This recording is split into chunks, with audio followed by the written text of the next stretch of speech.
ونشهد أن لا إله إلا الله وحده لا شريك له ونشهد أن محمدا عبده ورسوله أما بعد فقد قال الله تعالى في كلامه المجيد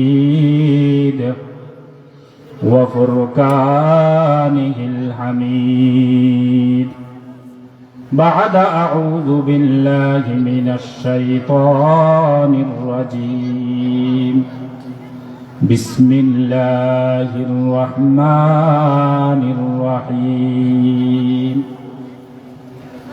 قل أبالله وآياته ورسوله كنتم تستهزئون لا تعتذروا قد كفرتم بعد إيمانكم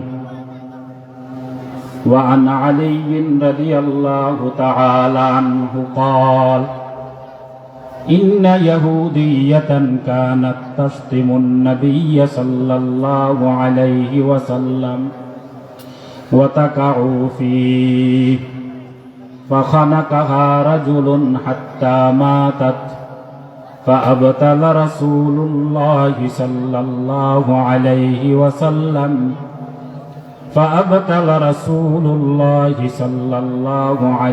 وسلم دمها صدقت صدقا يا رب العالمين وبلغنا رسولك النبي الأمي الكريم ونحن على ذلك لمن الشاهدين والشاكرين والحمد لله رب العالمين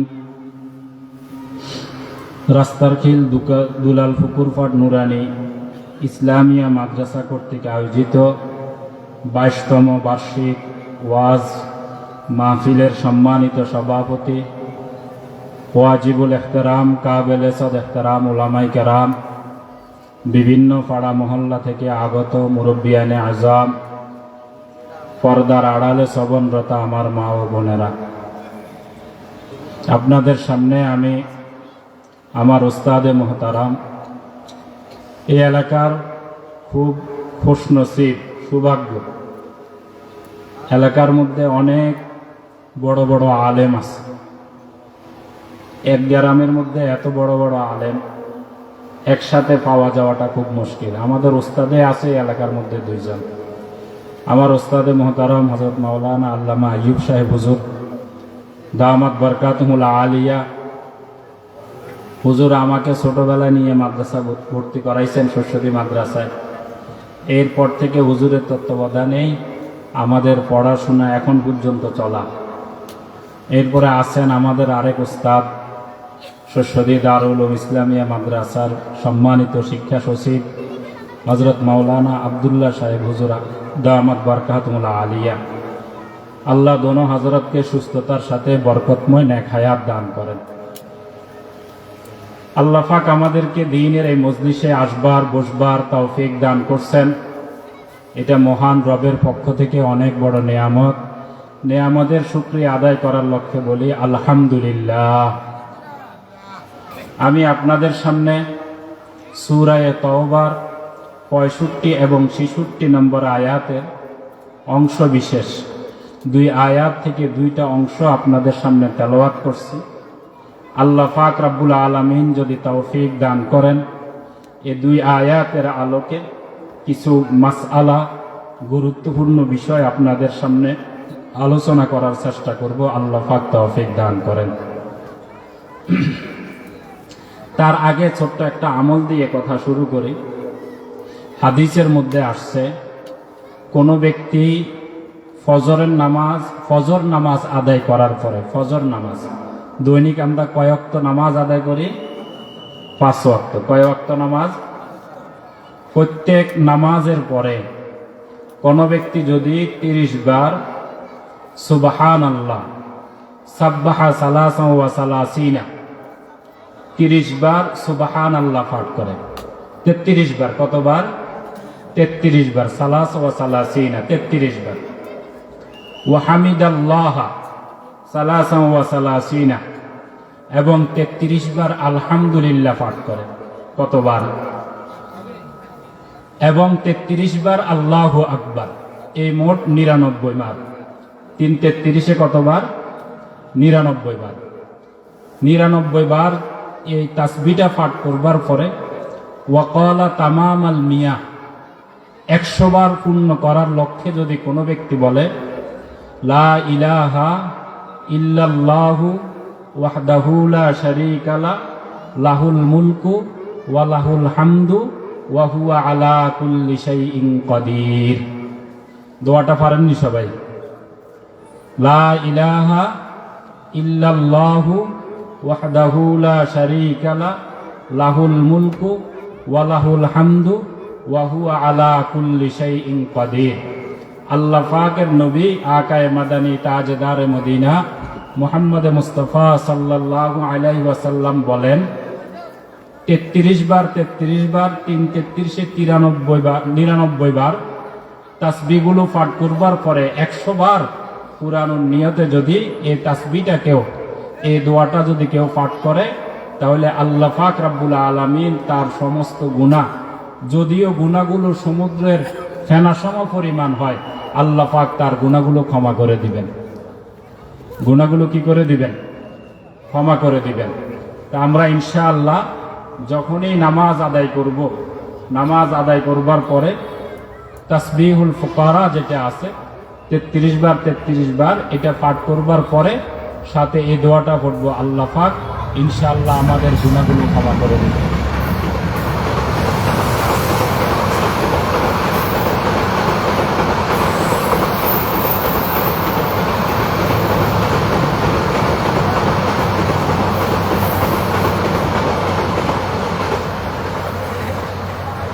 আমি যে আয়াতটা আপনাদের সামনে তেলাওয়াত করছি, এই আয়াতের মধ্যে আল্লাহ পাক রব্বুল আলামিন রাসূল করিম সাল্লাল্লাহু আলাইহি ওয়াসাল্লাম এর জামানার এক শ্রেণীর মানুষের হুকুম সম্পর্কে আলোচনা করছেন।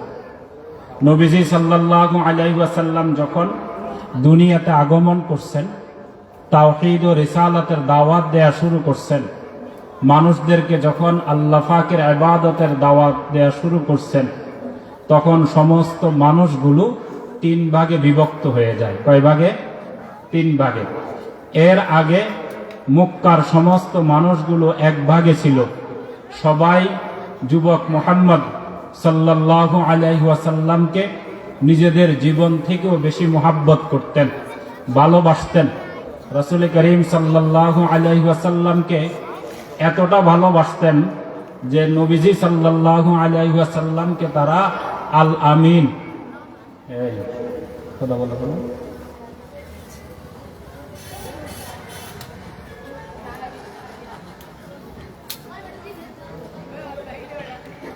এর আগে রাসূল করিম সাল্লাল্লাহু আলাইহি ওয়াসাল্লামকে মক্কার সমস্ত মানুষ ভালোবাসতেন।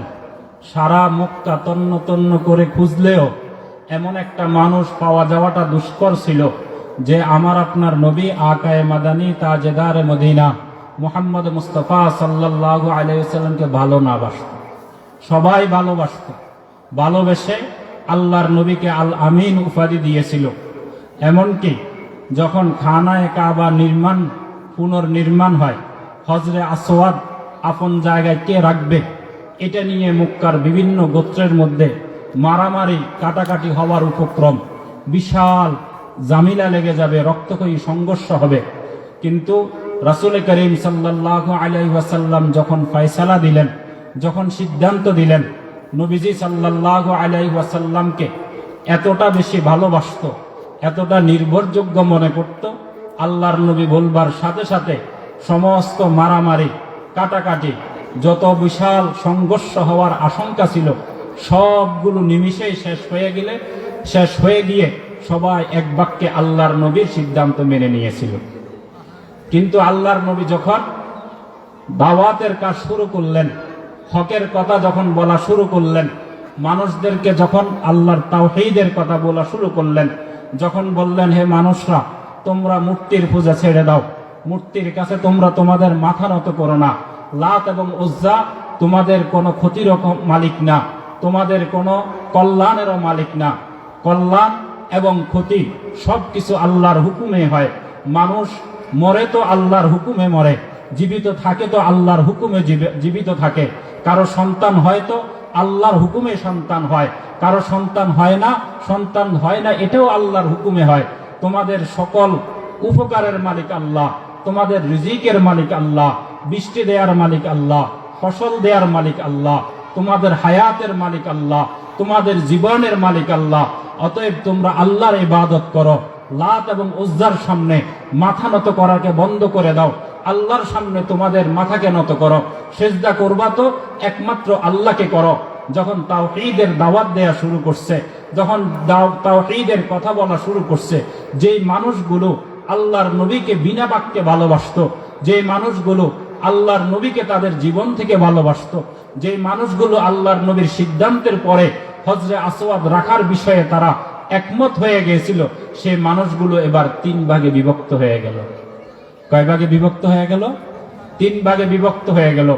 এক ভাগ যাদেরকে আমরা সাহাবাই কেরাম হিসাবে জানি, সাহাবাই কেরাম আল্লাহর নবী সাল্লাল্লাহু আলাইহি ওয়াসাল্লামকে মুহাব্বত করতেন, আল্লাহর নবীর কথার উপরে নিজের জীবনকে কোরবান দিয়ে দিতেন। আল্লাহর নবী যখন যেটা বলতেন সেটা করবার জন্য তারা জীবনের সর্বস্ব দিয়ে তাদের জীবনকে কোরবান কোরবান করেছে। যদি রক্ত দেওয়ার দরকার হয়েছে তো রক্ত দিয়েছে, যেভাবে আল্লাহর নবী বলছেন সেভাবেই চলছে। হযরত আবু বকর সিদ্দিক রাদিয়াল্লাহু তাআলা আনহু যখন খানায়ে কাবার সামনে সর্বপ্রথম তাওহীদের এলান করা হয়, শুরুর দিকে ইসলামের দাওয়াতটা কিছুটা গোপনে গোপনে চলছিল। সর্বপ্রথম যখন খানায়ে কাবার সামনে আলায়ে কালিমাতুল্লাহর দাওয়াত যখন স্পষ্টভাবে দেয়া শুরু করলো, মক্কার কাফেররা আবু বকর রাদিয়াল্লাহু তাআলা আনহুর আঘাত করলেন, উপস্থিত সাহাবায়ে কেরামের উপর আঘাত করলেন। আঘাতটা এত বেশি ছিল, আবু বকর সিদ্দিক রাদিয়াল্লাহু তাআলা আনহু বেহুশ হয়ে গেলেন। ওনাকে সেখান থেকে উঠাইয়া আরেক জায়গায় নিয়ে যাওয়া হলো। সময় গড়ায় ওনার হোশ ফিরে আসে না, রাত হয়ে গেছে, অনেক রাত, ওনার হোশ ফিরে আসতেছে না। অবশেষে যখন ওনার জ্ঞান ফিরল, আবু বকর রাদিয়াল্লাহু তাআলা আনহুর আম্মাজান এক গ্লাস দুধ নিয়ে আবু বকর রাদিয়াল্লাহু তাআলা আনহুর সামনে দাঁড়ানো। যখন ছেলের জ্ঞান ফিরল, বলতেছে বাবা সারাদিন অজ্ঞান ছিলা, শরীরের মধ্যে অনেক আঘাতের কারণে তোমার রক্তক্ষয় হয়েছে, শরীর থেকে রক্ত চলে গেছে, এক গ্লাস দুধ পান করে নাও, শরীরের মধ্যে কিছুটা রক্ত আসবে, কিছুটা শক্তি আসবে, কিছুটা শক্তি সঞ্চয় হবে, কথা বলতে পারবা। এই কথা শুনবার পর আবু বকর সিদ্দিক রাদিয়াল্লাহু তাআলা আনহু বললেন, আমি আপনি যদি বেহুশ হইতাম, বেহুশ থেকে যদি জ্ঞান ফিরত, যদি কোথাও যাই, ওইখান থেকে আসলে সর্বপ্রথম নিজের ছেলে মেয়ের খবর নেই, আমার ছেলেটা কেমন আছে, আমার মেয়েটা কেমন আছে, স্ত্রী কেমন আছে, বিবি কেমন আছে, মা বাবা কেমন আছে, এগুলা জিজ্ঞাসা করতাম, যেগুলা জিজ্ঞাসা করি। কিন্তু আবু বকর সিদ্দিক রাদিয়াল্লাহু তাআলা আনহু আল্লাহর নবীকে এত বেশি ভালোবাসতেন, এত বেশি মায়া করতেন, এত বেশি মহাব্বত করতেন। আবু বকর রাদিয়াল্লাহু তাআলা আনহু সারাদিন বেহুশ ছিলেন। এরপরে যখন হোশ আসছে তখন জিজ্ঞাসা করেন নাই আমার মেয়েটা কেমন আছে, আমার বিবি কেমন আছে, আমার ছেলে কেমন আছে, আমার সম্পত্তি কেমন আছে, আমার ঘরবাড়ি নিরাপদ আছে কিনা, নাকি সেখানে আক্রমণ করছে, এগুলা কিছুই জিজ্ঞাসা করেন নাই। সর্বপ্রথম জিজ্ঞাসা করছেন যে আমার নবী আকায়ে মাদানী তাজেদারে মদিনা মুহাম্মদ মুস্তাফা সাল্লাল্লাহু আলাইহি ওয়াসাল্লাম কেমন আছে আমাকে আগে বলো। এতটা ভালোবাসতেন। আবু বকর রাদিয়াল্লাহু তাআলা আনহুকে ওনার আম্মা বলতেছেন বাবা এক গ্লাস দুধ নিয়ে আসছি, পান করে নাও। আবু বকর সিদ্দিক রাদিয়াল্লাহু তাআলা আনহু বলেন খোদার কসম, যতক্ষণ না আমি আমার নবী আকায়ে মাদানী তাজেদারে মদিনা মুহাম্মদ মুস্তাফা সাল্লাল্লাহু আলাইহি ওয়াসাল্লামকে না দেখব, যতক্ষণ না তাকে দেখে আমার চোখের শীতলতা না আসবে, ততক্ষণ পর্যন্ত আমি পানিও পান করব না। তারিখের কিতাবের মধ্যে লেখে আবু বকর সিদ্দিক রাদিয়াল্লাহু তাআলা আনহুকে দুইজনে দুই কাঁধের উপরে ভর দিয়া ওনাকে নিয়ে গেছেন আল্লাহর নবীর কাছে। নিয়ে যখন আল্লাহর নবীকে দেখছেন, এরপরে তিনি পানি খাওয়া শুরু করছেন, পানাহার করা শুরু করছেন, এর আগে কিছু খান না। এতটা ভালোবাসতেন। সাহাবাই কেরামের ভালোবাসা, এই ভালোবাসার কারণেই তো আজকে ইতিহাসে তারা দামি হয়ে গেছেন। যে উমরে ফারুক রাদিয়াল্লাহু তাআলা আনহু এক সময় আল্লাহর নবীকে হত্যা করার জন্য উন্মুক্ত তরবারি নিয়ে ছুটছেন। যখন আল্লাহর নবীর দরবারে আসছেন, দরবারে আসবার পরে ইসলাম ধর্ম গ্রহণ করছেন।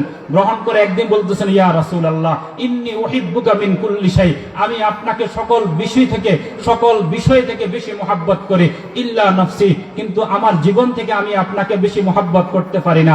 আল্লাহর নবী সাল্লাল্লাহু আলাইহি ওয়াসাল্লাম বলেন, ইয়া ওমর, হে ওমর, লা, যতক্ষণ না তুমি আমাকে তোমার জীবন থেকে বেশি মহব্বত না করবা ততক্ষণ পর্যন্ত ঈমানদার হইতে পারবা না। এরপরে সাথে সাথে ওমর ফারুক রাদিয়াল্লাহু তাআলা আনহু বললেন, ইজান ইয়া রাসূলুল্লাহ আনা উহিব্বুকা, আমি আপনাকে সব বস্তু থেকে সকল জিনিস থেকে বেশি মহব্বত করি।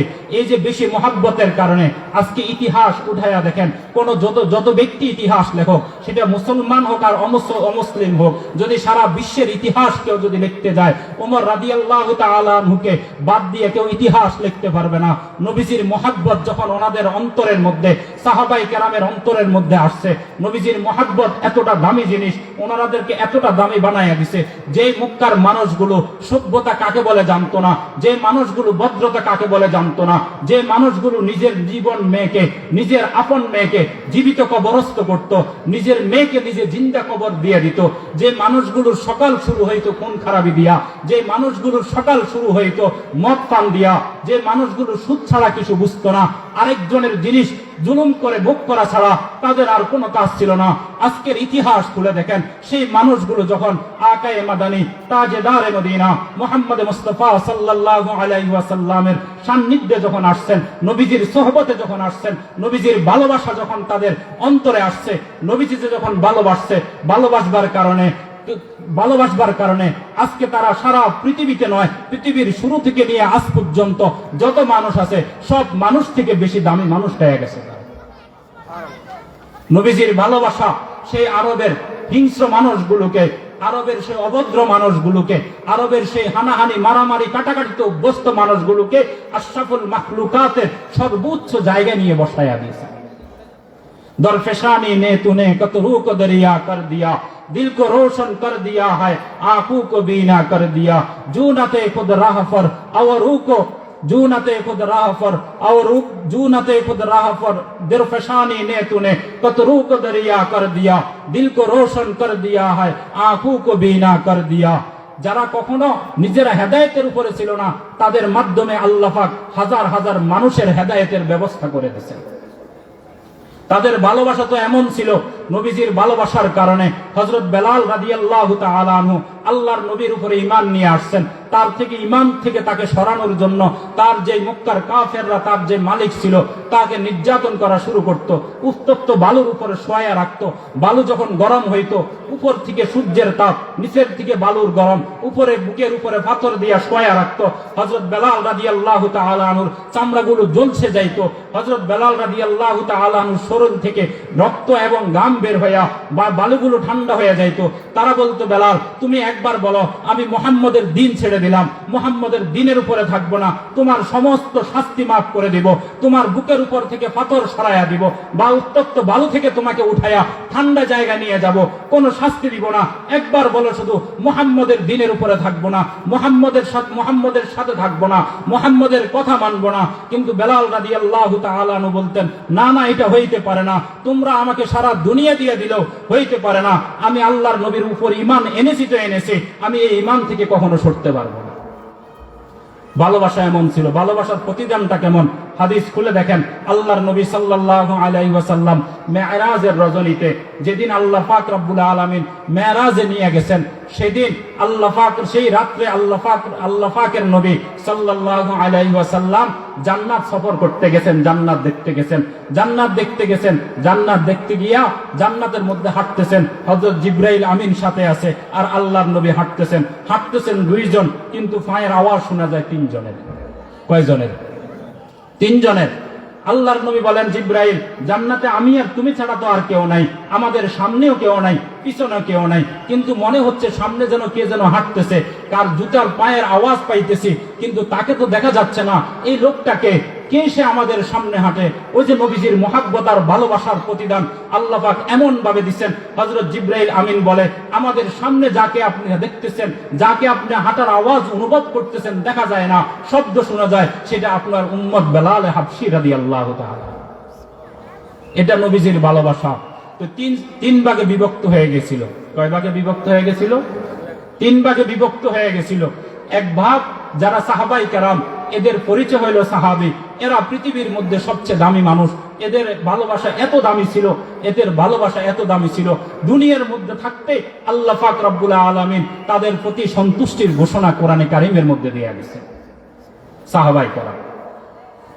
দুই নম্বর হলো যারা প্রকাশ্যে আল্লাহর নবীর বিরোধিতা করছে। প্রকাশ্যে আল্লাহর নবীর কি করছে? বিরোধিতা করছে। প্রকাশ্যে আল্লাহর নবীকে কষ্ট দিছে। নবীজি সাল্লাল্লাহু আলাইহি ওয়াসাল্লাম যখন তাওহীদের দাওয়াত দেয়া শুরু করছেন, তাওহীদের কথা যখন বলা শুরু করছেন, যখন তাদেরকে মূর্তি পূজা থেকে নিষেধ করছেন, তখন তারা আল্লাহর নবী সাল্লাল্লাহু আলাইহি ওয়াসাল্লামের প্রকাশ্যে বিরোধিতা শুরু করছেন। আবু লাহাবের ইতিহাস আমাদের জানা আছে, উতবা সাইবার ইতিহাস আমাদের জানা আছে, আবু জাহেলের ইতিহাস জানা আছে। ইমাম বুখারী রাহমাতুল্লাহ আলাইহি বর্ণনা করেন, একবার আল্লাহর নবী সাল্লাল্লাহু আলাইহি ওয়াসাল্লাম খানায়ে কাবার মধ্যে নামাজ পড়তেছিলেন। মক্কার কিছু কাফের আবু জাহেল, উতবা সাইবা, ওরা সেখানে অবস্থান করতেছিল। তারা দেখে দেখে বলতেছে, এখন কে আসো যে মুহাম্মদ যখন সিজদা যখন যাবে উটের নাড়ি বুড়ি মুহাম্মদের গাড়ের উপরে কে রেখে দেবে। তখন ওই দল থেকে একজন উঠে আল্লাহর নবী সাল্লাল্লাহু আলাইহি ওয়াসাল্লাম যখন সিজদায় গেছেন, উটের নাড়ি বুড়ি আইনা আল্লাহর নবীর মাথার উপরে রেখে দিয়েছেন। নবীজি সাল্লাল্লাহু আলাইহি ওয়াসাল্লাম সিজদা থেকে উঠতে পারতেছেন না। এত বিশাল বোঝা কিভাবে উঠবেন? উঠবার চেষ্টা করেন, উঠতে পারেন না, চেষ্টা করতেছেন, আবার নিচের দিকে চলে যায়। হযরত ফাতেমা রাদিয়াল্লাহু তাআলা আনহা তখন ছোট মেয়ে, তখন দেখে কাঁদতে কাঁদতে দৌড়াইয়া আসছেন।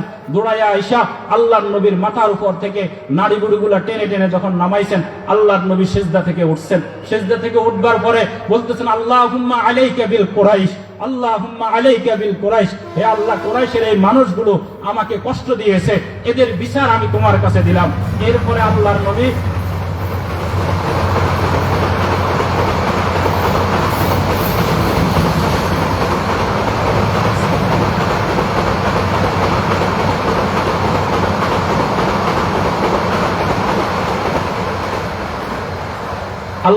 যখন সিজদা থেকে উঠলেন, উঠে বলতেছেন, আল্লাহুম্মা আলাইকা বিল কুরাইশ, আল্লাহুম্মা আলাইকা বি কুরাইশ। যখন এই কথা বলবার পরে যে আল্লাহ আপনি কুরাইশদের বিচার করেন, এই কথা বলবার পরে এই হাদিসের শেষ অংশে ইমাম বুখারী রাহমাতুল্লাহি আলাইহি বর্ণনা করেন, যখন বদর যুদ্ধ যখন শেষ হইল, মক্কার কাফেররা 1000 সৈন্যের বাহিনী নিয়ে রাসূল করিম সাল্লাল্লাহু আলাইহি ওয়াসাল্লামের সাথে লড়াই করার জন্য বদর প্রান্তে তারা আসছে। আল্লাহর নবী সাল্লাল্লাহু আলাইহি ওয়াসাল্লাম 313 জন, যাদের কাছে খুব বেশি অস্ত্র শস্ত্র নাই, এমন একেবারে জীর্ণ শীর্ণ দেহের অস্ত্র নাই, একেবারে সাওয়ারের জন্য খুব বেশি ঘোড়াও নাই, এমন 313 জনের একটা বাহিনী নিয়ে আল্লাহর নবী বদরের ময়দানে যায় পৌঁছাইছেন। সেখানে জিহাদ হলো, লড়াই হওয়ার পরে দেখা গেছে যারা আল্লাহর নবীর বিরোধিতা করছে, নবীকে যারা নিয়ে উপহাস করছে, নবীকে যারা কষ্ট দিয়েছে, সরাসরি যারা নবীর বিরোধিতা করছে, তারা দেখা গেল যুদ্ধের যখন শেষ হয়ে গেছে, শেষ হয়ে যাওয়ার পরে দেখা গেল আবু জাহেল সে তার শুয়ে আছে, তার মাথা দেহের সাথে কোনো সম্পর্ক নাই, মাথাটা দেহ থেকে আলাদা হয়ে গেছে। এভাবে যারা আল্লাহর নবীকে কষ্ট দিয়েছে, ওই সবগুলা মোটামুটি মোটা অঙ্কের মোটা দাগের যে সমস্ত নেতারা ছিল, সবগুলো যাদেরকে আল্লাহর নবী বদদুয়া করছেন, সবাই সেখানে লাশ হয়ে পড়ে আছে। তাদেরকে তাদেরকে অবর্জনায় ময়লা আবর্জনায় ভরপুর একটা গর্তের মধ্যে নিক্ষেপ করে দিয়ে আল্লাহর নবী বলতেছেন, হাল ওয়াজাদতুম, তোমরা কি পেয়েছো মা ওয়াদা, তোমাদের যাদের কাছে তোমরা ইবাদত করতা, যাদের কাছে তোমরা মাথা নত করতা, তারা যা ওয়াদা তোমাদেরকে দিয়েছে সেটা কি তোমরা পেয়েছো? ইন্নী ওয়াজাদতু মা ওয়াদানি রব্বি, আমার রব আমাকে যে ওয়াদা দিয়েছেন সেটা আমি পেয়েছি। তোমরা কি তোমাদের ওয়াদা, তোমাদের প্রতিশ্রুতি অনুযায়ী সবগুলো পেয়েছো কিনা? তো এখান থেকে বোঝা যায় দ্বিতীয় গ্রুপ যারা আল্লাহর নবী সাল্লাল্লাহু আলাইহি ওয়াসাল্লামকে যারা কষ্ট দিয়েছেন, নবীজির উপরে জুলুম করেছেন, নির্যাতন করেছেন, শুআবে আবি তালিবের মধ্যে আল্লাহর নবীকে থাকতে বাধ্য করেছেন 3 বছরের মতন, আল্লাহর নবীকে সেখানে কষ্ট দিয়েছে। তারিখের কিতাবগুলো খুলে দেখেন, সিরাতের কিতাবগুলো খুলে দেখেন, শুআবে আবি তালিবের মধ্যে যখন আল্লাহর নবীকে এরা আবদ্ধ করছে, সেখান থেকে সব সময় কান্না কান্নার আওয়াজ আসতো, বাচ্চারা সব সময় কান্না করত। কারণটা কি ছিল? মুআররিখরা লিখেছেন, সিরাতের কিতাবের মধ্যে লিখছে, খাবারের এত সংকট ছিল, বাচ্চারা কখনো পেট ভরে খেতে পারতো না, যার কারণে সর্বদা কান্নার মধ্যে থাকতো।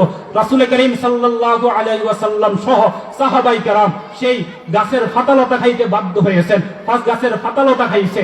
এরপরে যে সমস্ত চামড়া দিয়ে বিভিন্ন পাপোশ বানাইছিল, পাত্র বানাইছিল, সেগুলোকে সিদ্ধ করে করে খাইতে বাধ্য হয়েছেন। সোহাবে আবি তালিবের মধ্যে টাকা কষ্ট দিয়েছিল আল্লাহর নবীকে তারা, কিন্তু সেই বদর প্রান্তরে ময়লা আবর্জনা যুক্ত সেই দুর্গম সেই দুর্গন্ধ সেই কূপের মধ্যে তারা লাশ হইয়া সর্বশেষ করে পড়েছিল। এটা হলো দ্বিতীয় গ্রুপের পরিণতি, যারা আল্লাহর নবীর বিরোধিতা করেছে। প্রথম গ্রুপ যারা আল্লাহর নবীকে ভালোবেসেছে, তাদের পরিণতি, তাদের শেষ পরিণাম হইল তারা তো থাকতেন দুনিয়াতে, তাদের কারো কারো পায়ের আওয়াজ শোনা যাইত জান্নাতে। পায়ের আওয়াজ শোনা যাইত কোথায়? জান্নাতে। আর দ্বিতীয় গ্রুপ যারা আল্লাহর নবীকে কষ্ট দিয়েছে, আল্লাহর নবীর দাওয়াতের পথে বাধা হয়ে দাঁড়িয়েছে, আল্লাহর নবীকে যারা উপহাস করেছে, আল্লাহর নবীকে যারা কষ্ট দিয়েছে, তাদের পরিণতি, তাদের ইতিহাস হইল, তাদের ইতিহাস, তারা যদিও শুরুর দিকে তাদের শক্তি ছিল, সামর্থ্য ছিল, শেষ ইতিহাস তাদের ভালো হয় নাই। ইতিহাস এভাবে আপনি দেখেন, হযরত আদম নবিয়্যিনা ওয়া আলাইহিস সালাতু ওয়াস সালাম থেকে নিয়ে যখনই রাসূল করিম, রাসূলরা আল্লাহ পাকের পক্ষ থেকে দাবি নিয়ে আসছেন, দাওয়াত নিয়ে আসছেন, দাওয়াত এনে যখন বান্দার কাছে পৌঁছানো শুরু করছেন, হযরত মূসা আলাইহিস সালাতু ওয়াস সালামকে দেখেন, তাকে তার উম্মতের মধ্যে যারা কাফের ছিল তারা কষ্ট দিয়েছে। হযরত ঈসা আলাইহিস সালাতু ওয়াস সালামকে কষ্ট দিয়েছে, হযরত জাকারিয়া আলাইহিস সালাতু ওয়াস সালামকে কষ্ট দিয়েছে, হযরত ইব্রাহিম আলাইহিস সালাতু ওয়াস সালামকে আগুনের মধ্যে নিক্ষেপ করেছে, হযরত জাকারিয়া আলাইহিস সালাতু ওয়াস সালামকে তারা দ্বিখণ্ডিত করে দিয়েছে, বহু নবীকে তারা শহীদ করে দিয়েছে। এরা যদিও শুরুর দিকে তারা হকের দাওয়াতবাহী কাফেলাকে এরা কষ্ট দেয়, কিন্তু শেষ পরিণতি এদের ভালো হয় নাই। নমরুদ ইতিহাসের মধ্যে তার হয়তো ক্ষমতা ছিল, শক্তি অনেক ছিল, তার কাছে অর্থবিত্ত ছিল, কিন্তু তার শেষ ইতিহাস ভালো হয় নাই। ফেরাউনের শেষ ইতিহাস ভালো হয় নাই, হামানের শেষ ইতিহাস ভালো হয় নাই, এরপরে যে আবু জাহেলের শেষ ইতিহাস ভালো হয় নাই। যুগে যুগে আপনারা দেখবেন ইবনে তাইমিয়াকে যারা কষ্ট দিয়েছে তাদের ইতিহাস ভালো হয় নাই। হযরত ইমাম আবু হানিফা রাহমাতুল্লাহি আলাইহিকে যারা জেলের মধ্যে বিষ প্রয়োগে শহীদ করে দিয়েছে তাদের ইতিহাস ভালো হয় নাই। যারা ইমাম আহমদ ইবনে হাম্বল রাহমাতুল্লাহি আলাইহিকে কষ্ট দিয়েছে তাদের ইতিহাস ভালো হয় নাই। যারা মাল্টার দ্বীপে মাহমুদুল হাসান দেওবন্দিকে যারা কষ্ট দিয়েছে তাদের ইতিহাসও ভালো হয় নাই। যুগে যুগে আপনারা দেখবেন যারা নবীদেরকে কষ্ট দিয়েছে তাদের ইতিহাস যেমন ভালো হয় নাই, নবীর ওয়ারিসদেরকে যারা কষ্ট দিবে তাদের ইতিহাসও ভালো হবে না। তাদের ইতিহাসও কি হবে না? ভালো হবে না। আল্লাহর নবী সাল্লাল্লাহু আলাইহি ওয়াসাল্লাম যখন দাওয়াত শুরু করছেন তখন মানুষগুলো কয় ভাগে বিভক্ত হয়েছে? দুই ভাগে বিভক্ত হয়েছে। কয় ভাগে? দুই ভাগে। এক ভাগ যারা আল্লাহর নবীকে ভালোবাসছেন তাদেরকে আমরা সাহাবী হিসেবে জানি, তাদেরকে আমরা কি হিসেবে জানি? সাহাবী হিসেবে জানি। আরেক ভাগ যারা আল্লাহর নবীর বিরোধিতা করছে, প্রকাশ্যে আল্লাহর নবীকে কষ্ট দিছে, আল্লাহর নবীকে নির্যাতন করছে, নবীজির হকের দাওয়াতের পথে বাধা দিছে, তাদেরকে আমরা কাফের মুশরিক হিসেবে জানি, তাদেরকে আমরা কাফের মুশরিক হিসেবে জানি। আরেক গ্রুপ আছে যারা প্রকাশ্যে আল্লাহর নবীকে ভালোবাসার দাবি করত, প্রকাশ্যে আল্লাহর নবীকে কি করত? ভালোবাসার দাবি করত, কিন্তু গোপনে গোপনে গিয়ে তারা আল্লাহর নবীর বিরোধিতা করত। এদেরকে আমরা জানি মুনাফিক হিসাবে। কি হিসাবে জানি? মুনাফিক হিসাবে। তো তিন শ্রেণীর মানুষ, এক শ্রেণীকে আমরা সাহাবী হিসাবে জানি, আরেক শ্রেণীকে আমরা কাফের মুশরিক হিসাবে জানি, আরেক শ্রেণীকে আমরা মুনাফিক হিসাবে জানি। এই মুনাফিকের দল অতীতে যেমন ছিল এখনো আছে, আসেনি? আমি যে আয়াতটা আপনাদের সামনে তেলাওয়াত করছি এই আয়াতের মধ্যে তৃতীয় দলকে নিয়েই আলোচনা করা হয়েছে। কাদেরকে নিয়ে? তৃতীয় দলকে নিয়ে আলোচনা করা হয়েছে। আলোচনাটা হইল 8ম হিজরিতে, 8 হিজরিতে রাসূল করিম সাল্লাল্লাহু আলাইহি ওয়াসাল্লাম 3000 সাহাবীর একটা দলকে পাঠাইছেন মৌতা নামক জায়গায় গিয়ে। এরা শত্রু বাহিনীর সাথে এদের মোকাবেলা হয়। রোমীয় শত্রু বাহিনী, রোমের যে সৈন্য বাহিনী তাদের সাথে মোকাবেলা হয়। মুসলমানদের সংখ্যা ছিল 3000, আর কাফেরদের রোমীদের সংখ্যা ছিল প্রায় 2 লক্ষ। কয় লক্ষ? 2 লক্ষ। দুইটা বর্ণনা আছে, কোন কোন বর্ণনার মধ্যে 1 লক্ষের কথা উল্লেখ আছে, আর কোন কোন বর্ণনার মধ্যে 2 লক্ষের কথা উল্লেখ আছে। সাহেবে মাগাজি মুহাম্মদ ইবনে ইসহাক রাহমাতুল্লাহ আলাইহি 2 লক্ষের কথা উল্লেখ করছেন। একদিকে 3000 সাহাবায়ে কেরাম, আর একদিকে 2 লক্ষের কাফের বাহিনী। যুদ্ধ শুরু হয়ে গেছে। যুদ্ধ শুরু হওয়ার পরে দেখা গেছে মুসলমানদের 12 জন সাহাবী শাহাদাত বরণ করছে, আর তারা অনেকেই মারা গেছে, অনেকেই তারা পালাই গেছে, বন্দী হয়েছে। 3000-এর কাছে 2 লক্ষের শোচনীয়ভাবে পরাজিত হয়। এটা কত হিজরির কথা? 8 হিজরির কথা। যখন এরা বিশাল সৈন্যবাহিনী মুসলমানদের সাথে পারে নাই, পরবর্তীতে প্রতিশোধ নেয়ার জন্য এরা আবার নতুন করে যুদ্ধ করবার পরিকল্পনা শুরু করছে। খবর আসছে মদিনায় যে রোমীরা সৈন্যবাহিনী প্রস্তুত করে মদিনায় আক্রমণ করার জন্য তারা আসতেছে। আল্লাহর নবী সাল্লাল্লাহু আলাইহি ওয়াসাল্লাম তাদেরকে প্রতিহত করবার জন্য নিজেও যুদ্ধের ঘোষণা দিলেন। 30,000 সৈন্যের সাহাবায়ে কেরামের একটা বাহিনী আল্লাহর নবী তৈরি করলেন। কত হাজার? 30,000। ইতিপূর্বে এত বিশাল বাহিনী নিয়ে মুসলমানরা কখনো জিহাদের ময়দানে অবতীর্ণ হন নাই। 30,000 সৈন্যের একটা বাহিনী নিয়ে আল্লাহর নবী চলতেছেন, যাইতেছেন, তাদের মোকাবেলা করবেন। তো রাস্তার সময়, যাওয়ার সময় এখানে কিছু মুনাফিকও আল্লাহর নবীর সাথে যুদ্ধে অংশগ্রহণ করছেন। 3 নম্বর দল কিছু মুনাফিকও কি করছেন? অংশগ্রহণ করছেন। অংশগ্রহণ করতে গিয়ে রাস্তায় হাঁটতেছেন। হাঁটতে হাঁটতে এরা বলতেছেন, আল্লামা ফখরুদ্দিন রাজি রহমতুল্লাহি আলাইহি তাফসিরে কাবীরের 16 নম্বর খণ্ডের 106 নম্বর পৃষ্ঠা এবং ইবনে কাসির রহমতুল্লাহি আলাইহি 4 নম্বর খণ্ডের 156 নম্বর পৃষ্ঠার মধ্যে যে আয়াত আমি আপনাদের সামনে তেলাওয়াত করছি, এই আয়াতের 3টা শানে নজুল প্রেক্ষাপট বর্ণনা করছেন। কয়টা? 3টা। এই 3টা প্রেক্ষাপটের সারমর্ম হইল, যখন আল্লাহর নবী সাল্লাল্লাহু আলাইহি সাল্লাম তাবুক যুদ্ধে যাইতেছেন, যাওয়ার সময় রাস্তায় প্রতিমধ্যে মুনাফিকদের মধ্য থেকে কিছু মানুষ বলা বলে শুরু করছে, আমাদের এই যে কারি সাহেবগণ আছে, মানে হলো আল্লাহর নবী এবং সাহাবায়ে কেরামকে উদ্দেশ্য করে, আমাদের এই কারি সাহেবগণ এরা কথা খুব বেশি বলে, খাবার খেতে খুব পটু, এরা অনেক বেশি খাবার খায়, অনেক বেশি কি খায়? খাবার খায়। এরকম কথা আমরাও অনেক সময় বলি। হুজুরদেরকে দেখলে শুধু আমরা বলে উঠি যে হুজুররা আল্লাহর বস্তে খাওয়া ছাড়া আর কোনো কাজ নাই।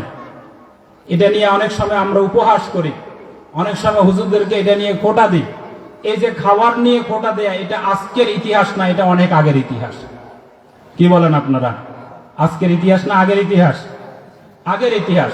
মুনাফিকরা বলতেছে, এই যে আমাদের কারি সাহেবগণ এরা খাইতে খুব বেশি খায়, খেতে খুব পটু, কথায় খুব বাচাল, এরা খুব বেশি যুদ্ধ জানে না। এতদিন তো এরা যুদ্ধ করছে মক্কার মানুষদের সাথে, মদিনার মানুষদের সাথে, রোমীদের সাথে এদের যুদ্ধ এখনো হয় নাই। রোমীরা যে যুদ্ধের কলা কৌশল জানে, এই যুদ্ধের কলা কৌশলে আমার তো মনে হয় যখন আমরা যুদ্ধের ময়দানে অবতীর্ণ হব, অবতীর্ণ হলে আমাদেরকে এরা মুহূর্তের মধ্যে পরাজিত করবে। একজন বলতেছে, আমি তো দেখতেছি আমাদেরকে শিকলে বেঁধে প্রত্যেকে 100 ডোররা করে শাস্তি দিতেছে। এই কথাগুলো যখন বলতেছিল, তখন একজন সাহাবী বলতেছেন, আমি কিন্তু আল্লাহর নবীকে গিয়ে বলে দেব। এখানে একটা কথা তারা বলতেছে যে মুসলমানরা পরাজিত হয়ে যাবে, মুসলমানরা শুধুমাত্র এতদিন তো মক্কার আরবদের সাথে যুদ্ধ করছে, রুমীদের সাথে যুদ্ধ করে নাই, এজন্য তারা পরাজিত হয়ে যাবে। এরকম ধারণা আমাদের মধ্যেও আছে। এই যে ফিলিস্তিনে হাঙ্গামা চলে, ফিলিস্তিনে ইসরায়েল প্রতিনিয়ত ফিলিস্তিনি মুসলমানদেরকে কি করতেছে? শহীদ করে দিতেছে।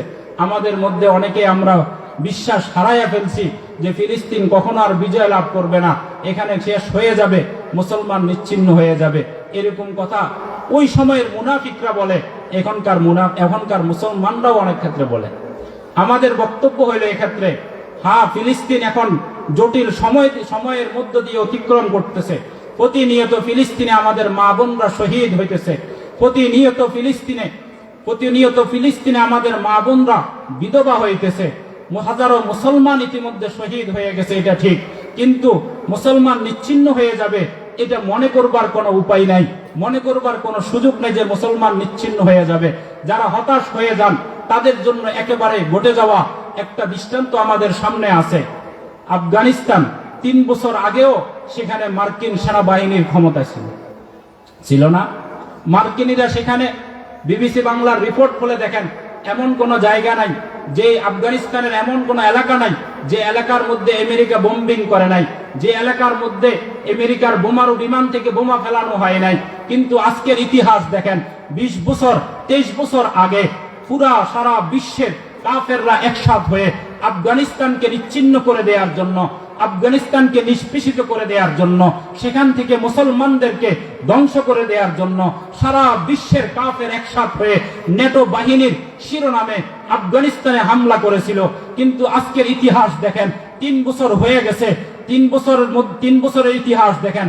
আফগানিস্তানে যায় দেখবেন, আফগানিস্তানের রাস্তা রাস্তায় এখনো আমেরিকার হেলিকপ্টার গুলো পড়ে আছে, তাদের সাজোয়াজান গুলো পড়ে আছে।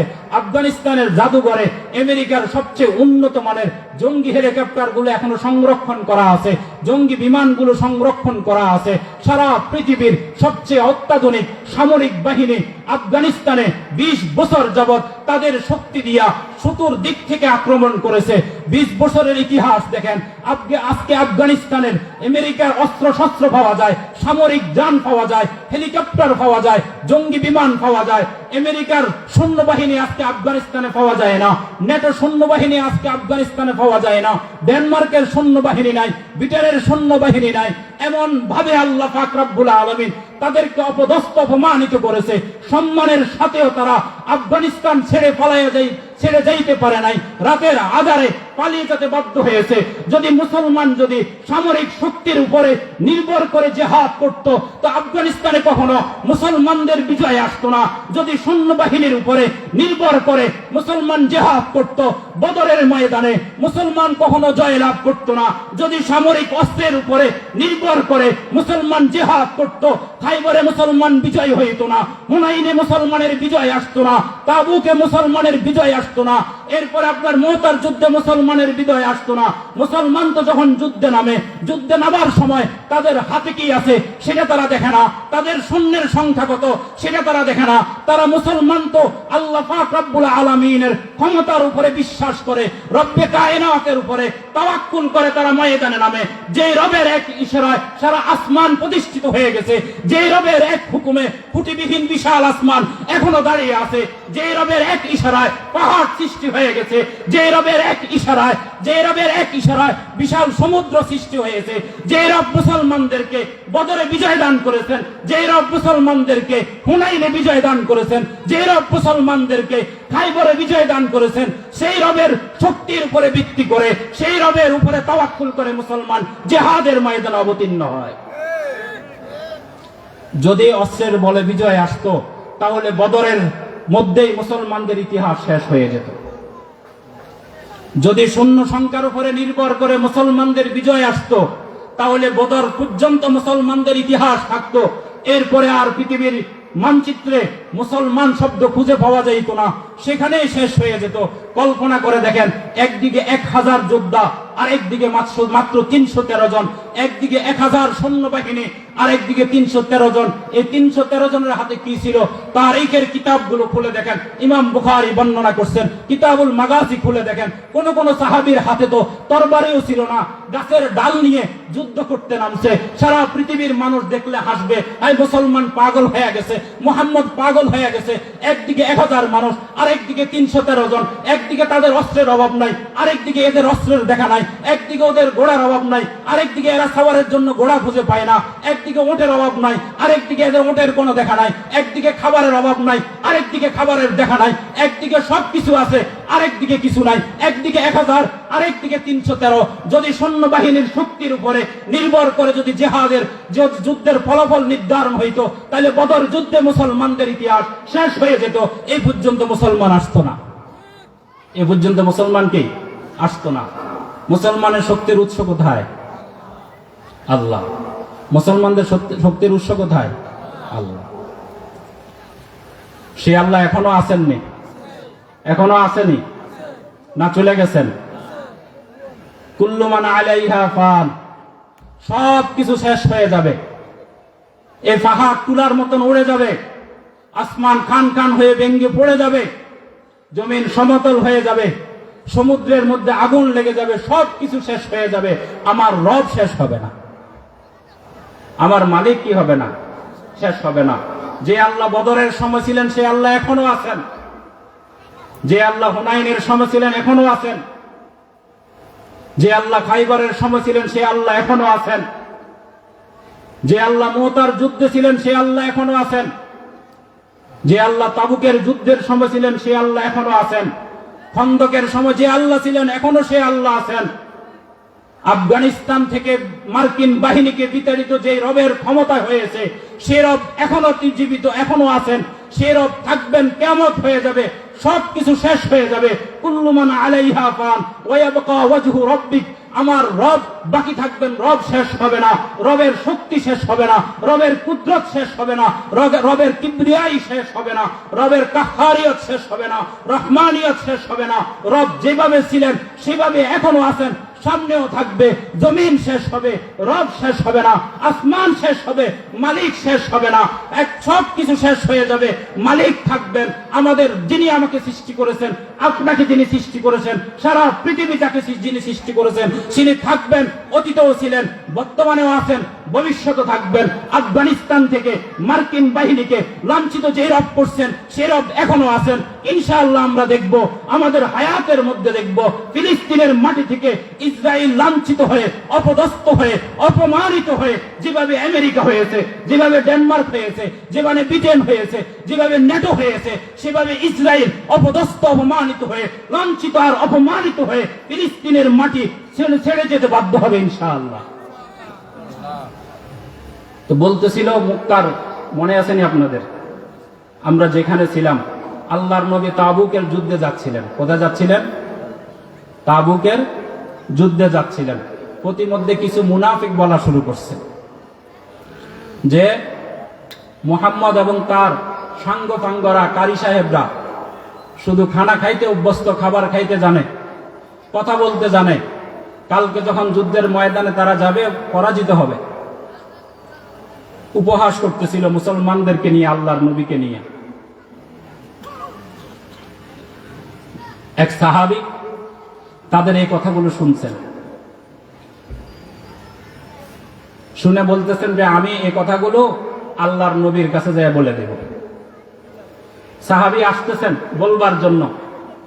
এবার মুনাফিকদের মনে ভয় লাগা শুরু হয়েছে, যদি আল্লাহর নবীর কাছে গিয়ে যদি বলে দেয় তাহলে তো আমাদের ব্যাপারে কোনো বিধান যদি চলে আসে, কোনো কথা যদি চলে আসে, তাহলে তো আমরা অপমানিত হব, লাঞ্ছিত হব।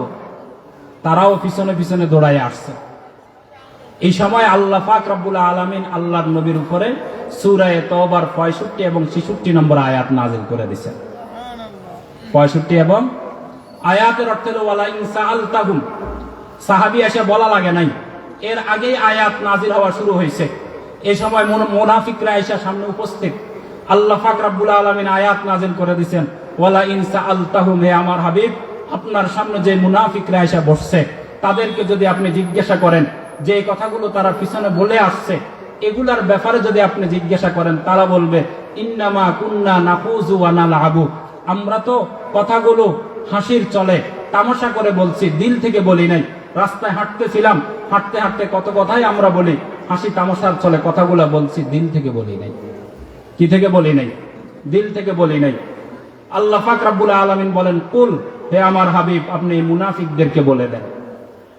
মুনাফিকদেরকে কি করে দেন?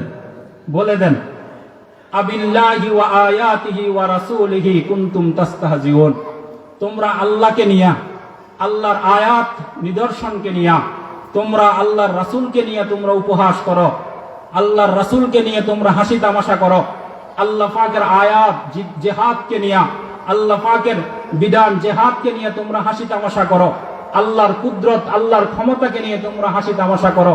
আবিল্লাহি ওয়া আয়াতিহি ওয়া রাসূলিহি কুনতুম তাস্তাহজিউন, আল্লাহ পাক বলেন লা তা'তাযিরু, তোমরা অভিযোগ উপস্থাপন করো না। এই কথা বইলো না তোমরা দিল থেকে বলো নাই, এই কথা বলো না তোমরা অন্তর থেকে বলো নাই।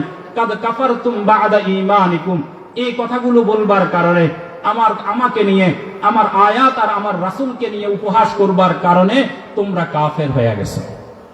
কি হয়ে গেছো? কাদ কাফারতুম বা'দা ঈমানিকুম, কাদ কাফারতুম বা'দা ঈমানিকুম। আমার আয়াতকে নিয়ে উপহাস করার কারণে, আমাকে নিয়ে উপহাস করার কারণে, আমার রাসূলকে নিয়ে উপহাস করার কারণে তোমরা কাফের হয়ে গেছো। কি হয়ে গেছো? কাফের হয়ে গেছো। আমরা ওযু করি না? নামাজ পড়ার জন্য ওযু করি তো? আপনার কথা বুঝতেছেন তো? তাহলে একটু সামনের দিকে চলে আসেন, পিছনে যারা বসছেন সামনের দিকে চলে আসেন, একটু কষ্ট করে একটু সামনের দিকে চলে আসেন। ওযু করি নামাজ পড়ার জন্য, ওযু করি তো? এই ওযু কি একদম একেবারে সব সময় থাকে না? ভাঙ্গে যায় মাঝে মাঝে? ওযু নষ্ট হয় না? এই যে মুক্তবের মধ্যে নুরানি মাদ্রাসা পড়ায়, পায়খানা পেশাবের রাস্তা দিয়া কোনো কিছু বের হওয়া, মুখবরিয়া বমি হওয়া আছে না? ওযু ভেঙ্গে যায়, ওযু সব সময় থাকে না। তো বাংলে কি করতে হয়? আবার নতুন করে ওযু বানাইতে হয়। রোজা রাখছেন, ভোর রাত্রে সেহরি খাইছেন, এখন সেহরি খাওয়ার পরে দিনের বেলায় যদি আবার কিছু খাইয়া ফেলেন ইচ্ছা কিলো, অথবা স্ত্রী সহবাস করেন, তাহলে রোজা থাকবে না? নষ্ট হয়ে যাবে? নষ্ট হয়ে যাবে। নামাজে দাঁড়াইছেন, নামাজে দাঁড়াইয়া নামাজের মধ্যে কথা বলছেন, নামাজ থাকবে না? নষ্ট হবে? নষ্ট হয়ে যাবে না? তো নামাজ ভাঙ্গার কারণ আছে, ওযু ভাঙ্গার কারণ আছে, রোজা ভাঙ্গার কারণ আছে, ঠিক তেমনি ভাবে ঈমান ভাঙ্গারও কারণ আছে। কি আছে? ঈমান ভাঙ্গারও কি আছে? কারণ আছে। রোজা যেমন ভাঙ্গে, ঈমানও তেমন ভাঙ্গে। রোজা যেমন কিছু খাইলে নষ্ট হয়ে যায়, ঠিক তেমনি ভাবে কিছু কথা এমন আছে যেগুলা বললে ঈমান নষ্ট হয়ে যায়। ওযু করলেন, কিছু কারণে ওযু যেমন ভেঙ্গে যায়, কিছু বিষয় আছে এগুলা বিশ্বাসের মধ্যে নিলে ঈমানও ভেঙ্গে যায়, ঈমানও নষ্ট হয়ে যায়। এই আয়াতের মধ্যে ঈমান ভাঙ্গার তিনটা কারণ উল্লেখ করছেন। কয়টা কারণ? তিনটা কারণ। একটা হলো আল্লাহ, দুই নম্বর হলো আয়াতিহি, আল্লাহ পাকের নিদর্শন, শারাঈউল ইসলাম, ইসলামের যে সমস্ত শারাঈ আছে, এরপরে শিআরুল ইসলাম, ইসলামের যে সমস্ত শিআর আছে, নিদর্শন, যেই অঞ্চলে যেটাকে ইসলামের নিদর্শন হিসাবে কি করা হয়, জানা হয়। যেমন দাড়ি, এটা একটা ইসলামের নিদর্শন, এটা একটা ইসলামের কি নিদর্শন। এই দাড়িকে নিয়ে যদি কেউ উপহাস করে, দাড়িকে নিয়ে যদি কেউ কি করে, উপহাস করে, তাহলে সে ব্যক্তির ঈমান থাকবে না। কেউ দাড়ি রাখলো না, সে আনলিমিটেড কবিরা গুনার মালিক হইতেছে। কবিরা গুনাহ তার আমলনামায় আসতেছে। খেয়াল করবেন, আপনি জেনা করছেন, আল্লাহ আমাদেরকে মাফ করেন, কোন কারণে কেউ জেনা করছে, জেনার গুনাহ তার আমলনামায় ততক্ষণ পর্যন্ত লেখা হইতে থাকবে যতক্ষণ সে জেনার মধ্যে মুবতালা, যতক্ষণ সে জেনার মধ্যে ব্যস্ত, ততক্ষণ পর্যন্ত তার আমলনামায় জেনার গুনাহ লেখা হইতে থাকবে। কেউ গান শুনছে, যতক্ষণ গানের আওয়াজ তার আমল তার কানে আসতেছে, ততক্ষণ পর্যন্ত গুনাহ লেখা হইতে থাকবে। কিন্তু দাড়ির বিষয়টা এমন, দাড়ি কেউ কাটছে, এক মুষ্টি হওয়ার আগ পর্যন্ত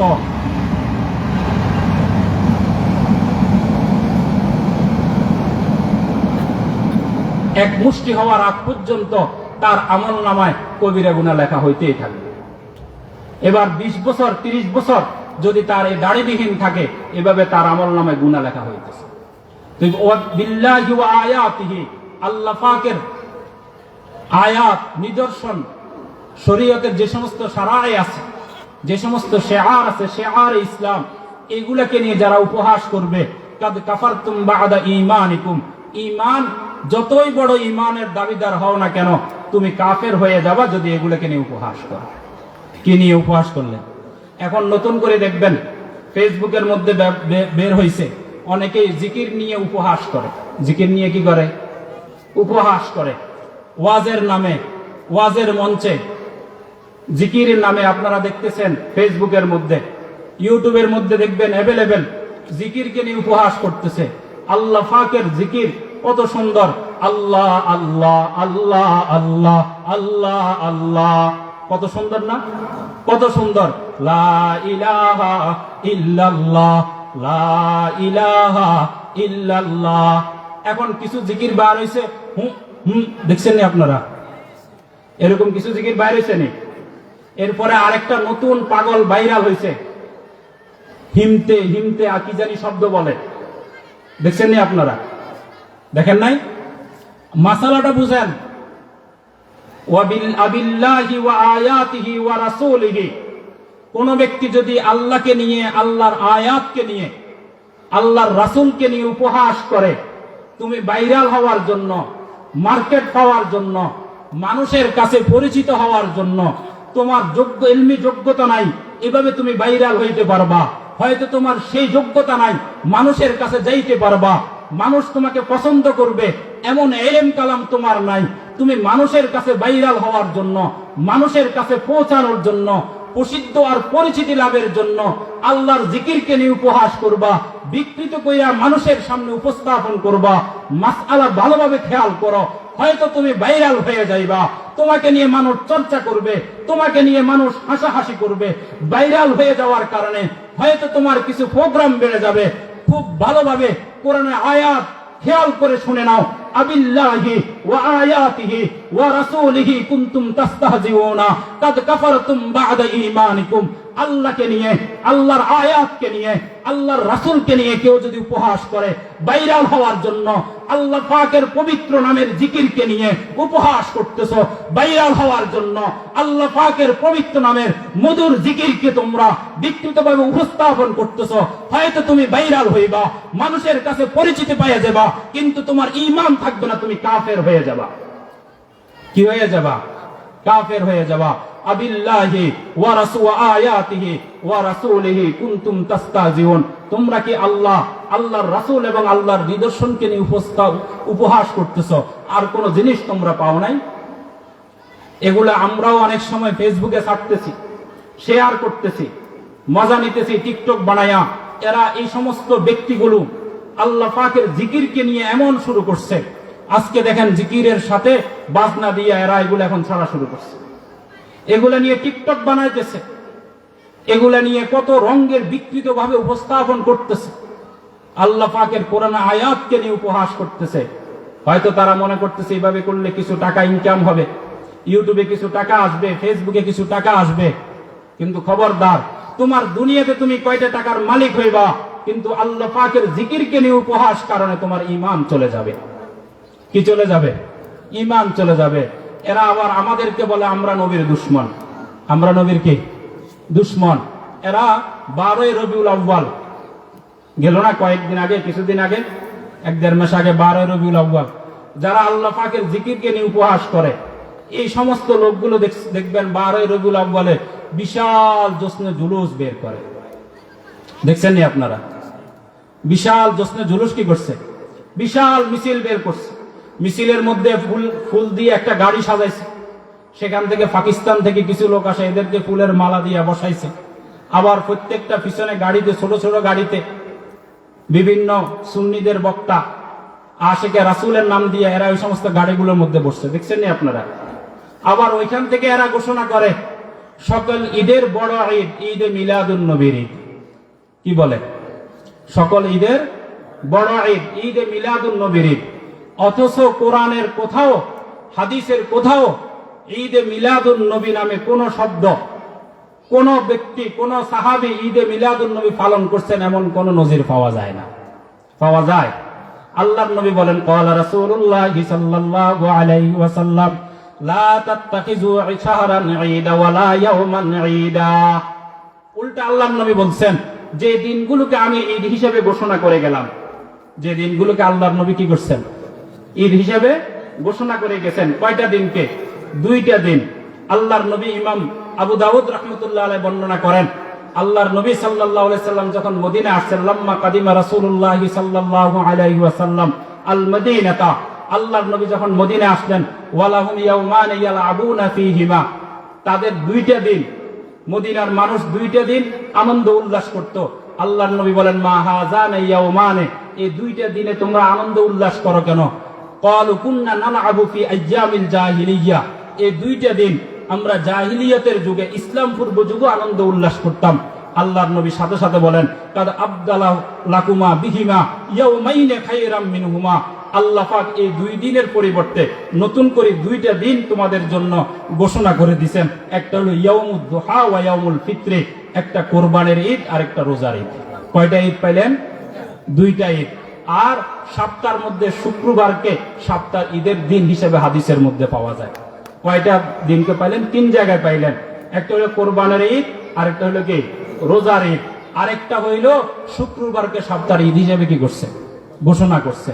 আল্লাহর নবী বলেন, লা তাত্তাকিজু ইয়াওমান ঈদা ওয়ালা শাহরান ঈদা, যে দিনগুলোকে আমি ঈদ হিসেবে ঘোষণা করে দিলাম, এই দিনগুলো ব্যতীত অন্য কোন দিনকে তোমরা ঈদ হিসেবে গ্রহণ করবা না, অন্য কোন মাসকে তোমরা ঈদ হিসেবে গ্রহণ করবা না। আজকে যারা ইশকে রাসূলের নাম নিয়ে, আজকে যারা আশিকে রাসূলের দাবিদার হয়ে ইশকে রাসূলের নাম নিয়ে যারা ঈদে মিলাদুন নবীর জশ্নে জুলুস করো, তাদের কাছে আমাদের ওপেন চ্যালেঞ্জ, তোমরা দেখো হাদিসের কোন জায়গায় আল্লাহর নবী সাল্লাল্লাহু আলাইহি ওয়াসাল্লাম 63 বছর জীবিত ছিলেন। আল্লাহর নবী নবুয়ত পাওয়ার পরে 23 বছর জীবিত ছিলেন। 23 বছরের কোন একটা বছরের মধ্যে আল্লাহর নবী এইভাবে তার জন্মদিনকে মিছিলের মাধ্যমে জশ্নে জুলুস দিয়ে পালন করছে কিনা দেখাও। হযরত আবু বকর সিদ্দিক কত বছর জীবিত ছিলেন? আল্লাহর নবী ইন্তেকালের পরে আরো 2 বছর জীবিত ছিলেন। আবু বকর সিদ্দিকের জীবনের মধ্যে দেখাও আবু বকর সিদ্দিক কোনদিন ঈদে মিলাদুন নবী পালন করছে কিনা। হযরত ওমর রাদিয়াল্লাহু তাআলা আনহু আবু বকর রাদিয়াল্লাহু তাআলা আনহুর পরে 10 বছর জীবিত ছিলেন। হযরত ওমর রাদিয়াল্লাহু তাআলা আনহু কোনদিন ঈদে মিলাদুন নবী পালন করছে কিনা দেখাও। হযরত ওসমান রাদিয়াল্লাহু তাআলা আনহু ঈদে মিলাদুন নবী পালন করছে কিনা। হযরত আলী রাদিয়াল্লাহু তাআলা আনহু ঈদে মিলাদুন নবী পালন করছে কিনা। প্রায় 1.5 লক্ষ 1.5 লক্ষ সাহাবায়ে কেরাম আল্লাহর নবী রেখে গেছেন।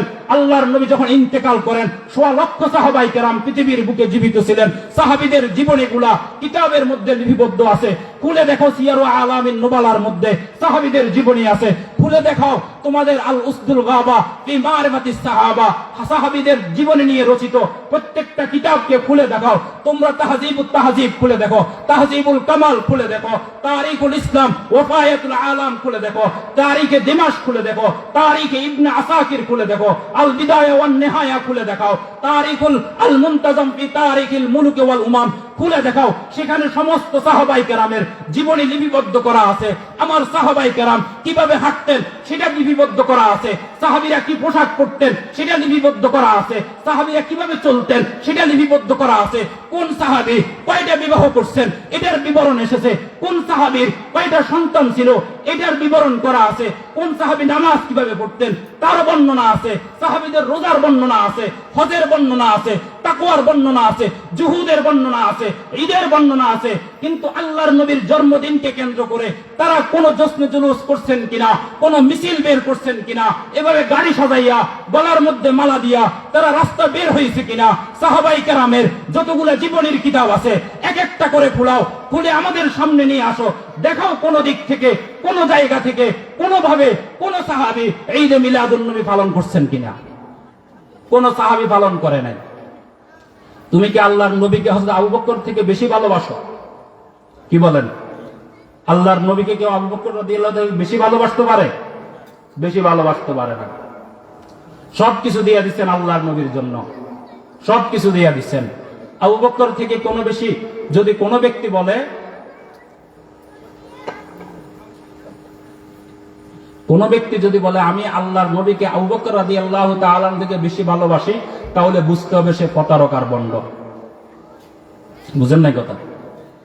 যদি কোন ব্যক্তি আল্লাহর নবীকে ভালোবাসে আর তার ভালোবাসা যদি আবু বকর রাদিয়াল্লাহু তাআলার ভালোবাসার সাথে না মিলে, কোন ব্যক্তি দাবি করে যে আমি আল্লাহর নবীকে ভালোবাসি কিন্তু তার ভালোবাসা ওমর রাদিয়াল্লাহু তাআলার সাথে মিলে না, কোন ব্যক্তি বলে আমি আল্লাহর নবীকে ভালোবাসি তার ভালোবাসা ওসমান রাদিয়াল্লাহু তাআলার সাথে মিলে না, কোন ব্যক্তি বলে আমি আল্লাহর নবীকে ভালোবাসি কিন্তু সাহাবায়ে কেরামের সাথে মিলে না, নবীজির রেখে যাওয়া সুন্নাহর সাথে মিলে না, নবীজির হাদিসের সাথে মিলে না, বুঝবেন ওই ব্যক্তি নিশ্চিত নির্ঘাত প্রতারক আর ভণ্ড। দেখাও কোথাও আল্লাহর নবী জশ্নে জুলুস করছেন কিনা। তোমরা বলো আল্লাহর নবী এদিন জন্মগ্রহণ করছে, তারিখের কিতাবগুলো খুলে দেখো। আল্লাহর নবীর জন্ম তারিখ নিয়ে 12 রবিউল আউয়ালে জন্মগ্রহণ করছেন, এটা নিশ্চিতভাবে কোথাও বলা নাই। কোথাও কি নেই? বলা নাই। আল্লাহর নবী 12 রবিউল আউয়ালে জন্মগ্রহণ করছেন, বরঞ্চ এটা দুর্বল একটা বর্ণনা। এর বিপরীত আল্লাহর নবীর ইন্তেকালের তারিখটা নিয়ে তোমরা আলোচনা করো। আল্লাহর নবীর ইন্তেকাল করছেন এই ব্যাপারে 3টা কথা আছে। কয় তারিখে ইন্তেকাল করছেন? কয়টা কথা আছে? 3টা কথা আছে। এর মধ্যে 12 রবিউল আউয়ালে ইন্তেকাল করার কথাও আছে। আল্লামা সলিমুল্লাহ খান সাহেব ওনার কাশফুল বারির মধ্যে লিখছেন 12 তারিখে ইন্তেকাল করছেন, 12 রবিউল আউয়াল সোমবার আল্লাহর নবী ইন্তেকাল করছেন। এটা বেশি প্রসিদ্ধ, এটা বেশি কি প্রসিদ্ধ। তো যেই তারিখে আল্লাহর নবী ইন্তেকাল করছেন সেই তারিখে জশ্নে জুলুস বের করা, সেই তারিখে আনন্দ উল্লাস করা, সেই তারিখে মিছিল বের করা, সেই তারিখে আনন্দ প্রকাশ করা কোন আশিকে রাসূলের কাজ হইতে পারে না। এটা আল্লাহর নবীর দুশমন ছাড়া কেউ করতে পারে না। কি বলেন আপনারা? দুশমন ছাড়া কেউ করতে পারে না। এরা ইসলামটাকে তামাশা বানায়া রাখছে। কেউ জিকির নিয়ে তামাশা করে, কেউ আল্লাহর নবীর জীবনী নিয়ে তামাশা করে। আসলে এরা মূলত নিজেদের ব্যাংক ব্যালেন্স বাড়ি করার জন্য, নিজেদের উদর পূর্তি করার জন্য এগুলা নতুন নতুন জিনিস আবিষ্কার করে আমার আপনার ঈমানকে এরা নষ্ট করতেছে। আমার আপনার ঈমানকে কি করতেছে? নষ্ট করতেছে।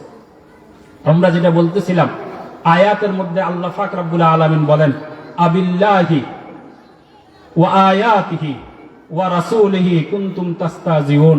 তোমরা আল্লাহকে নিয়ে, আল্লাহর আয়াতকে নিয়ে, আল্লাহর রাসূলকে নিয়ে তোমরা উপহাস করতেছ। মাসআলা হইল, কোন ব্যক্তি যদি আল্লাহর নবীকে নিয়ে উপহাস করে, মাসালাটা বুঝবেন, কোন ব্যক্তি যদি আল্লাহর নবীকে কি করে? নিয়ে উপহাস করে, গালি দেয়। আগে একটা হাদিস শুনাই। হযরত আলী রাদিয়াল্লাহু তাআলা আনহু বলেন, আন্না ইয়াহুদিয়াতান, ইমাম আবু দাউদ রাহমাতুল্লাহ আলাইহি কিতাবুল হুদুদ বাবু মান সাব্বান নবিয়্য সাল্লাল্লাহু আলাইহি ওয়াসাল্লাম এই পরিচ্ছেদে বর্ণনা করছেন, আন্না ইয়াহুদিয়াতান কানাত তাশতিমুন নবিয়্য সাল্লাল্লাহু আলাইহি ওয়াসাল্লাম ওয়া তাকাউ ফি। এক ইহুদি মহিলা আল্লাহর নবী সাল্লাল্লাহু আলাইহি ওয়াসাল্লামকে গালি দিতেন, নবীজির সমালোচনা করতেন। কি করতেন? গালি দিতেন, সমালোচনা করতেন। ওয়া তাকাউ ফিহি, বিভিন্ন কথাবার্তা বলতেন। ফাখানাকাহা রাজুলুন, এক ব্যক্তি তাকে গলা চেপে ধরছেন, হাত্তা মাতাত, ওই মহিলাটা মারা গেছে। কিসের কারণে? সে আল্লাহর নবীকে গালি দিছে। কি কারণে? আল্লাহর নবীকে গালি দিছে। এজন্য ওই মহিলাকে সে কি করছে? গলা টিপে ধরছে। গলা টিপে ধরবার পরে সে কি গেছে? মারা গেছে। মারা যাওয়ার পরে ওই মহিলার অভিভাবক যারা আছে, ওলি, তারা বিচার নিয়ে আসছে আল্লাহর নবীর কাছে যে এই ব্যক্তি আমাদের এই মহিলাকে হত্যা করছে, আমরা এর বিনিময় কিসাস, তার হত্যা চাই। সে আমাদের মহিলাকে হত্যা করছে, এখন তাকে কি করতে হবে? হত্যা করতে হবে। যখন আল্লাহর নবীর কাছে বিচার নিয়ে আসছে, বিচার নিয়ে আসবার পরে আল্লাহর নবী ওই সাহাবীকে জিজ্ঞাসা করছেন, তুমি তাকে কেন হত্যা করছো? হাদিসের মধ্যে বিভিন্ন বর্ণনা আসছে। তো ওই সাহাবী বলছেন, ইয়া রাসূলুল্লাহ, এই মহিলা, কোন কোন বর্ণনার মধ্যে আছে যে ওই মহিলার সাথে ওই সাহাবীটা অন্ধ সাহাবী ছিল। ওই মহিলাটার সাথে, মহিলাটা তার বাদী ছিল, তার থেকে 2টা সন্তানও ছিল। আবার কোন কোন মুহাদ্দিসিনে কেরাম 2টাকে আলাদা আলাদা ঘটনা হিসেবে উল্লেখ করছে। তো আল্লাহর নবী যখন জিজ্ঞাসা করছে তুমি তাকে কেন হত্যা করছো, সে বলছে, ইয়া রাসূলুল্লাহ, সে আপনাকে গালি দেয়, আপনার সমালোচনা করে, আপনাকে গালি দেয়, আপনার সমালোচনা করে।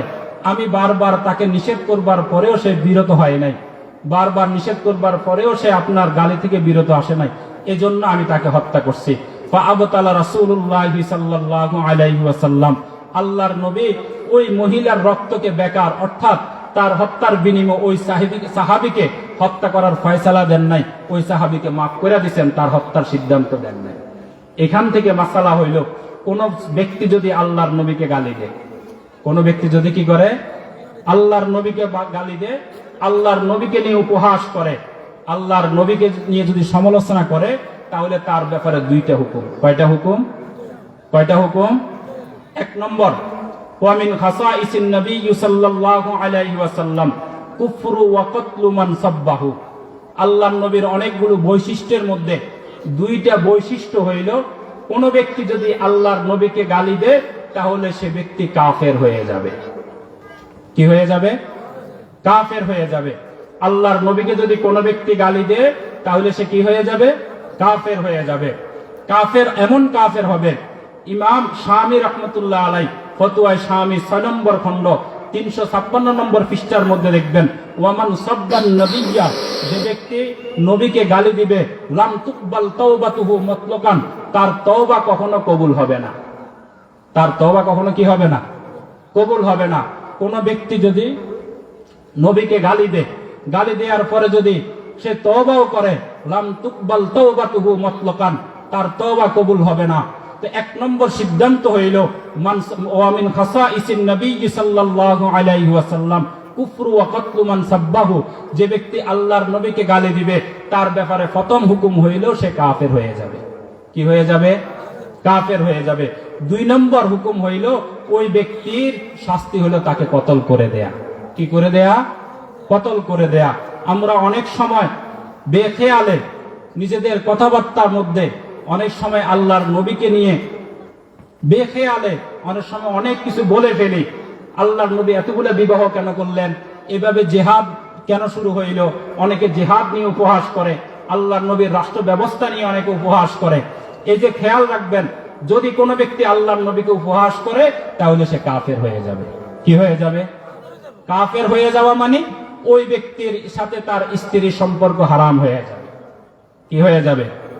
এবার সব দিকে এটা টানতে থাকবে, সে কাফের হয়ে যাবে, তার স্ত্রীর সাথে সম্পর্ক হারাম হয়ে যাবে, স্ত্রীর সাথে সম্পর্ক থাকবে না। 2 নম্বর হলো ওয়া কতলুহু, তাকে হত্যা করে দিতে হবে। তাকে কি করে দিতে হবে? হত্যা করে দিতে হবে।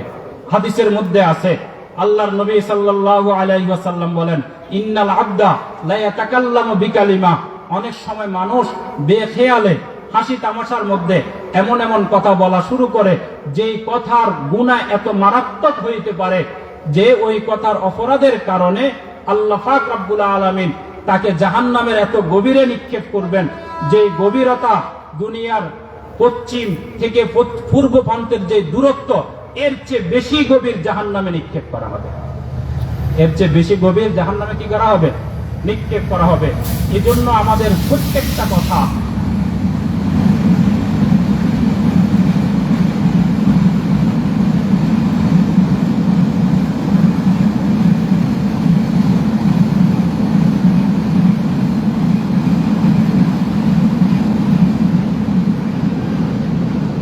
এজন্য আমাদের প্রত্যেকটা কথা যাতে হিসাব করে হয়, আল্লাহর নবীকে নিয়ে, আল্লাহ পাকের কোন নিদর্শনকে নিয়ে, ইসলামের কোন বিধানকে নিয়ে, দাড়ি নিয়ে, জিকির নিয়ে, টুপি নিয়ে, ওলামায়ে কেরামকে নিয়ে, মাদ্রাসা নিয়ে কোনোভাবে যাতে কখনো আমরা উপহাস না করি, এটার প্রতি আমরা সর্বোত্তকভাবে যত্নশীল থাকব। আল্লাহ পাক আমাদেরকে তৌফিক দান করেন। ফাসাতাযকুরুনা মা আকুলু লাকুম ওয়া উফাব্বিজু আমরি ওয়া আমরাকুম ইলাল্লাহ ওয়াল্লাহু সামিউম বিল ইবাদ।